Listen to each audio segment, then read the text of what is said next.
This is Passe Partout. Good Saturday morning to you. I thank you for joining us. We begin with new information on the search for missing Youngsville teen Javian Baptiste. The Iberia Parish Coroner's Office confirmed the body found in the cane field near Landry Road in Iberia Parish is the 18-year-old. The family has not stopped searching for Baptiste since he was last seen last Saturday night. Monday, his car was found in a cane field in New Iberia. The family conducted multiple search parties in that area all week but were unsuccessful. With Friday's discovery, the family believes the location of the body is suspicious. Baptiste's family has a message for those involved in his disappearance. Through all the fields, there's no way we wouldn't have seen it, and especially if you say we could have seen it on the left side, we would have been able to see the body. Yeah. So there's no way. I know it's eating you alive because I pray to God that every time you close your eyes at night, you will see Javian and he will haunt you. That's going to make you turn yourself in. Yeah, and stay with us here at KLFY for more information as that investigation continues. Meanwhile, Crawley police is investigating a shooting they believe is gang related. As News 10's Rodrika Taylor reports, one family has had enough after their home has been the target of gunfire for the second time within the last 3 months. I am in the back of the Guidry's home and bullet holes are covering this whole area. The family says this is where the master bedroom is, and if they had been inside, they wouldn't be alive today. This is the second episode within 90 days that happened. They pulled this stunt back on April 11th when my brother-in-law and my son got shot. Now they pulling it again. Siobhan says her husband, Robbie Guidry, was inside the home with his stepdaughter when they heard multiple gunfire and ducked for cover. He knew they were hitting the house because he heard a window break and he heard the bullets hitting the house. So that's when he got out of bed and jumped to the floor and hollered to ask my daughter if she was okay. The family says the home has several rooms marked with bullet holes. From our bedroom to our bathroom, through the kitchen to the other bathroom. The shooting happened in the 600 block of West 10th Street. Police Chief Troy Hebert says the Guidry's home was a target of gunfire twice within the last 3 months. He believes both incidents are gang related. It just don't make no sense. You know, like I say, you know, who's getting hurt is innocent bystander people. You know, that has nothing to do with what's going on. The family says they are thankful no one was injured, but says law enforcement needs to do something to stop the gun violence. It's like they're just waiting, you know what I'm saying, for on the west side of Crawley for this to continue going on and on. You know what I'm saying? There's not more concern about, you know, us black folks on this end. Anyone with information, call the Crawley Police Department or Crime Stoppers at 789-TIPS. In Crawley, Rodrika Taylor, KLFY News 10. So the first shooting at the home happened in April. A juvenile and 53-year-old Roy Guidry was in a wheelchair and his brother of Robbie were injured. The family says he is still in the hospital and has undergone multiple surgeries since the incident. You can find that full story on our website. That's KLFY.com. Robert Tanner, who is charged with domestic terrorism, was denied bond at a court hearing yesterday. He's being held in the St. Landry Parish Jail. Tanner is accused of 2 shootings and threatening Parish President Jesse Bellard. Tanner also claims to be a sovereign citizen.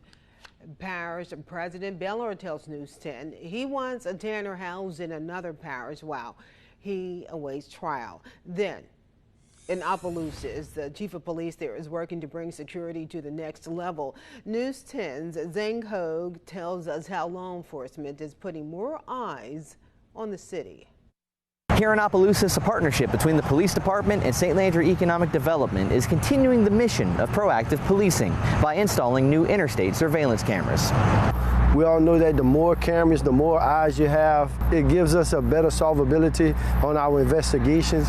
It also aids us with being able to identify suspects faster. LeBlanc says the department started a citywide initiative to put surveillance cameras covering as much of the city as possible. The latest expansion would include cameras and license plate readers being placed along I-49 within the city limits. To secure funding for the cameras, LeBlanc reached out to Bill Rodier and St. Landry Economic Development to bring the project to the next stage. And with construction underway for several new businesses that will bring more traffic into the city, LeBlanc says these cameras can't come at a better time. We want to enhance the security that we give to our citizens who frequent here every day. We want our citizens to know that the police department is standing behind them. The security of people that are traveling through, obviously with this facility and other just multiple facilities coming into I-49, we want to make sure that to the extent we can, we give the Opelousas Police Department the most proactive tools we can to make sure that this is a safe and secure environment. As the organizations are in the early stages of planning the camera locations, LeBlanc says these cameras are just the beginning of a much more ambitious plan. This is the first step, the first phase in organizing a real-time crime center where the police department has the resources to actually get the complaint, go to the cameras so we can start tracking suspects almost in real time. Rodier and LeBlanc tell News 10 the plan is to have the cameras ready for the end of the year. In Opelousas, I'm Zane Hogue for KLFY News 10. On the national front, the top U.S. companies in the world of artificial intelligence have agreed to new White House protections for the technology. President Biden says these voluntary commitments will help to ensure products are safe before companies release them to the public. As more and more people rely on AI, President Biden said he really saw this as an opportune moment to make sure the technology does more good than harm. This is a serious responsibility. We have to get it right. Artificial intelligence is rapidly developing, and President Joe Biden does not want the U.S. to play catch-up. These commitments are real and they're concrete. On Friday, the president announced voluntary agreements with 7 U.S. companies that he said will help balance AI's risks and opportunities. These commitments, which the companies will implement immediately, underscore 3 fundamental principles: safety, security, and trust. Amazon, Google, Meta, and Microsoft, along with ChatGPT maker OpenAI and 2 startups, agreed to publicly report flaws and risks in their technology, protect it from cyber threats, and label AI-generated content. So that you strike the right balance between innovation and responsibility. There's broad agreement in the industry. But some advocates for AI regulations stress more has to be done to hold the tech companies accountable for their products. Voluntary agreements are worth the paper that they're written on. Common Sense Media CEO Jim Steyer argues lawmakers ultimately have to pass new laws to regulate AI. But Congress has simply been missing in action for more than a decade when it comes to proactive, common sense legislation around tech platforms. Commerce Secretary Gina Raimondo, though, is more optimistic. It's a first step. Congress will take action. Now, Senate Democratic leader Chuck Schumer said he does plan on introducing legislation to regulate AI and build on these pledges. In Washington, I'm Jesse Tenor. So back here in Acadiana, a Lafayette bakery is raising money for a 3-year-old Youngsboro girl battling stage 4 cancer. Emma Lynn Grace was diagnosed with neuroblastoma just days ago and will begin her treatment at St. Jude's next week. Here's News 10's Brett LaFonso.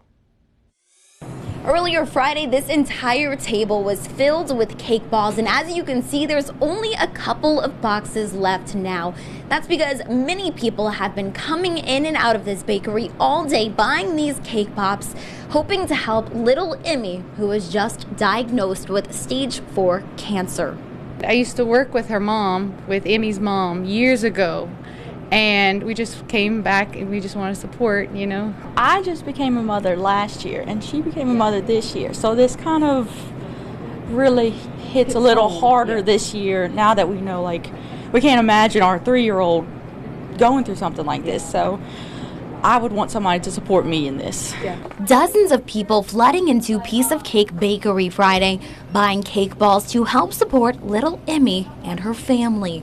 They need housing, laundry, food, gas, all that. It would be hard for Emmy, just let alone her family, to deal with that. Owner Morgan Reed, who met Emmy and her family at Mardi Gras years ago, came up with the idea to sell king cake-inspired cake balls at her bakery and donate the money, hoping to do her part to help. We really want to just help raise awareness for cancer, kid cancer, and also the family in our community. She hopes this will help Emmy and her family as she begins her battle with stage 4 neuroblastoma. Sunday they are going to St. Jude, and they're, like I said, they're going to have a long road ahead of them, but they know that Acadiana is behind them, and they just are overwhelmed with the love and support.